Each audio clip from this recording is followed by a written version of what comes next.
Hello there everyone, Ashnflash here, and welcome on into a early LEGO Harry Potter Summer 2021 set review. Today we are looking at set number 76387. This is the Hogwarts Fluffy Encounter, and this will be retailing for $39.99 USD or $49.99 Canadian, and I think that this is maybe one of the more controversial sets in terms of you either love it or you don't, or maybe you're in the middle, but I think that as I built it, my opinion on some things actually kind of changed, so we'll go through that all. But this was actually sent to me early by Jedi News, and you could check him out, linked down below in the description, and he covers a ton of LEGO news, as well as specifically Star Wars, and he was actually the one that found the Avengers sets early, so he was able to send this to me before it actually releases, so thank you to him. Anyways, without further ado, let's go ahead and let's get started. I figured we'd first start with Fluffy here. Look at him. So cute. He's asleep. Look at him. But then, what's cool is that there's actually 3 different heads. And I know that some people hate this, but I actually think that it's quite clever. So you can have Fluffy facing this way with the harp, put him to sleep, of course. But then, as it actually begins to wake up, you could see that his eyes open there. And then he's angry, and he's completely awake. So that's really interesting. So from one side there, he looks awake and that he's ready for action to protect, and then on the other side he's drooling, he's having happy dreams, which is just so adorable. Now, I think that I really love the design when I first saw it, and I love the idea of it, but I think that the feet are just too skinny and everything. It just doesn't really work too well for the size of this, as well as, of course, the gray just completely ruins it. But the head itself can actually, like, really just, they can rotate all around on those ball joints. The legs you can just kind of angle to have him sleeping like that, and the little feet there as well can actually bend up a bit like that, so you could have it walking, but can have him flipped upside down for maybe like a little belly rub. And you do have a tail here in the back as well that can kind of move a little bit, but it's very skinny. Same with like the legs, it's just very small for the bulkiness I think that they're going for here. Specifically, like, looking at the body, it's just so chunky versus the little skinny legs. So this is what the castle part looks like, and you might have noticed that in the thumbnail it might not be what you saw here, and that's because I just went on a massive photo shoot just trying to figure things out. But I love this new system that they have implemented here for Hogwarts, and I think that, you know, a lot of people are upset by the green roofs, which I did a whole video on. If you want to check it out, I'll link it at the top here as well as at the end if you want to see what these roofs actually look like in dark gray. For the most part, except for this piece here and these pieces, the little unicorn pieces, those actually don't come in dark gray, but the rest of them you should be able to actually go out and get and replace if you wanted to. But I do also want to mention this, that on the side here, there is, of course, the spots for the technicals, which is how this is attached right now, but those holes are 4 bricks apart, the exact same bricks that all of the past ones have been. From 2018 until today, 2021, when these sets come out on June the 1st, they all are 4 bricks apart, so you can connect them all and expand your castle, which this is an important location that I think a lot of people wanted with Fluffy, so just change the roofs and you'll be happy.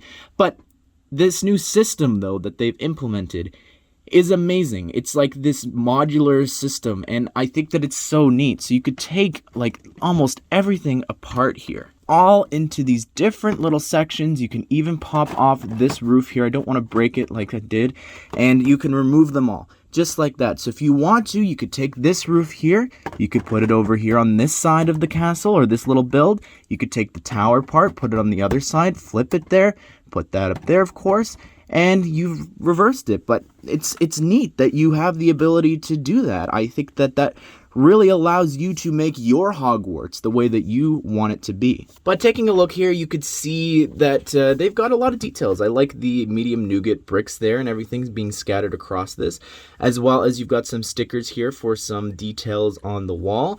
This Hogwarts crest is pretty neat in gray. I really like that with the 4 houses. And then over here, you've got a bit of a rock face with, like, the dark green kind of sticking through. The roof here is pretty neat, and I think that, honestly, it looks fine from the front, but as we flip it around, I'm not too big a fan of it, but I like this little tower, and the rail here is pretty neat, and you've got the bricks there as well. We'll take a closer look at the roof when we turn it around and everything. Figured I should put things back the way that they're meant to be. But over here, there's nothing going on. There's a couple candles there. But what you're meant to do is, there's a couple of different ways to go about this and displaying the set. It's kind of complicated, but it really works better when you have the other castle. But what you're supposed to do here is you can, of course, remove them like I showed, and they attach with these little Technic holes.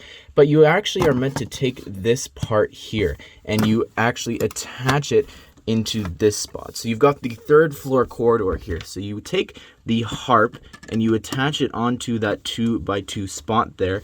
And then you take Fluffy here and you put him actually above the trap door. It's very tight in there. Of course, this maybe should be over there. So maybe you're finding it too tight inside, and all you have to do is remove this beam so you can kind of get better access to Fluffy and put some figures inside. The tail can actually stick out, so you can have Fluffy, of course, lying down. And like you've already seen, there's the 2 sleeping features, so you could turn it around here and have him sleeping, of course, on top of the little trapdoor that they have to lift up. I like the candles here. I think that looks nice. My issue is from this side. I just don't like how short the roof is. I kind of wish that it was one more stud up, but you do actually have to rearrange it to look like this. And this is the build so that you can actually have the trapdoor do something. So once you get Fluffy out of the way, you can lift up the trapdoor and of course drop some of the figures down. And down here they can actually fall into the devil's snare, which is it's a very simplistic build. I think once the figure's inside here and having it in person, it's not as bad as I thought from the pictures. But removing it, there's not much going on there. You do have a bone in the back, but yeah, honestly, it's not as bad, I think, as the pictures made it seem. On the back here of the tower, they've got this really interesting like sticker where there's a brick or something involved in some sort of spell, and you've got a bunch of just little scribbles and things like that hanging up, different potions. And on the table, you do have this one potion, which is this new print on this transparent piece, and on the back, there's this like other different design, which I think looks pretty neat, like that they've kind of made this jar, whatever that is, fully complete from whatever side that you look at it. We've also got like a crystal there in a bottle that's meant to like represent like the lid and like some sort of stove brewing like for a potion. So the roofs aren't the only special thing that they're doing for the technically 20th anniversary since LEGO Harry Potter first launched. And they have these golden figures in most of the sets coming out this summer, and in this set included is a golden Hermione. So her hairpiece here is in gold. I love getting the wand here in gold as well, and the collectible minifigure plate there in gold is really awesome to get. The torso printing is the exact same that you actually will get with all of the other students with Ron and Harry, but still looks really great. And her face doesn't have a back head printing, but she does have printed on the back the 20th year LEGO Harry Potter anniversary sort of printing there, the logo, which of course is, they've kind of combined the idea of taking that part of the Star Wars figures, combining it with the golden figure aspect from Ninjago. And here is Harry Potter, and this is actually a brand new figure, and the face is the exact same that we've been getting from 2018, but the torso is new with this cloak as well, or the robes, as well as the newer logo there that was introduced with the books. But you could actually turn this around and you can see that he's got some back torso printing and the same scared expression. And Ron is a little bit different here when it comes to the torso. It is actually open, which is different than Harry and Hermione, but his eyes are really big. You could see that his eyes are really large, which is very strange. I'm not sure why. Like the pupil reflection there is really big, but the face is the exact same we've been getting since 2018 too, and same sort of similar back printing. Is the hood any different? A bit. The wrinkles there are a little different. And here's Hermione, same torso as Harry, and the face is the very similar, if not the exact same, as the golden figure there. But when taking off her hairpiece, you could see on the back she does have this scared or concerned expression. And here are the 2 chocolate frog collectible cards that you get in this set, and I have Madame Maxime there and Godrich Gryffindor. So here is everyone that you get here, and you could see that there's even a card there for Dumbledore. He actually gets 2, which there's a silver one, and they have a mistake here at the bottom where they don't put the founder of Ravenclaw, which I think is very strange that they messed up the packaging here. But these are all the chocolate frog cards that you could potentially get in this set. Well, there you have it, everyone. That is my review of the Fluffy Encounter set, and I think that it's not as bad as everyone says, and I do like this set in terms of the parts. Like, this gives you a lot of pieces to kind of make like a cave section for your Hogwarts underneath, as well as just to make like more corridors and hallways and roofs if you want to switch them to green. I think it's pretty good, and you're getting 4 figures in here and Fluffy, which is, it's good. I think for the price, you probably should have gotten at least one more chocolate frog card. I'm not sure what this distribution is of them. It's very odd. In other sets, they actually have them so that if they're in multiple bags distributed throughout the set, you could get a repeat, but here it's only in one bag. And I don't know, I like that it's 20th anniversary. They're paying homage, of course, to the green roofs from the 2001 set, so I don't really mind that. But please leave your thoughts down below in the comment section about what you think of this set. I really want to hear them, and be sure to subscribe and turn on the bell notification so you don't miss out on future LEGO Harry Potter sets like these.